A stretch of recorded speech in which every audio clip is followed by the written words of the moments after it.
Kerala literature ഫെസ്റ്റിവലിൻ്റെ 8ാം പതിപ്പ് ജനുവരി 23 മുതൽ 26 വരെ കോഴിക്കോട് ബീച്ചിൽ നടക്കും. KLFൽ 15 രാജ്യങ്ങളിൽ നിന്നായി 500-ലധികം പ്രഭാഷകർ പങ്കെടുക്കും.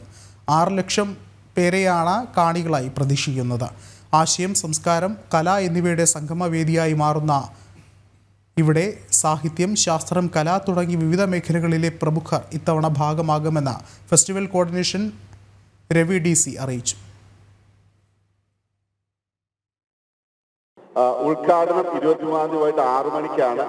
മുഖ്യമന്ത്രിയാണ് ഉദ്ഘാടനം ചെയ്യാമെന്ന് സമ്മതിച്ചിട്ടുള്ളത്. ഫ്രഞ്ചാണ് ഈ വർഷത്തെ അതിഥി രാജ്യം.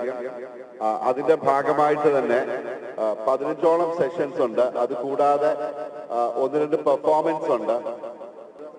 സൗത്ത് ഇന്ത്യൻ പബ്ലിഷേഴ്സും ഡൽഹിയിൽ നിന്നുള്ള പബ്ലിഷേഴ്സുമായിട്ട് ഏതാണ്ട് 20ഓളം പബ്ലിഷേഴ്സും ഫ്രാൻസിൽ നിന്നുള്ള ഏറ്റവും പ്രധാനപ്പെട്ട പബ്ലിഷേഴ്സ് ഉൾപ്പെടെ ഉള്ളവരുമായിട്ട് 30 പേരുടെ ഒരു പബ്ലിഷേഴ്സ് കോൺഫറൻസ് വേറെ നടക്കുന്നുണ്ട്. ഇങ്ങനെ പല രീതിയിലാണ്.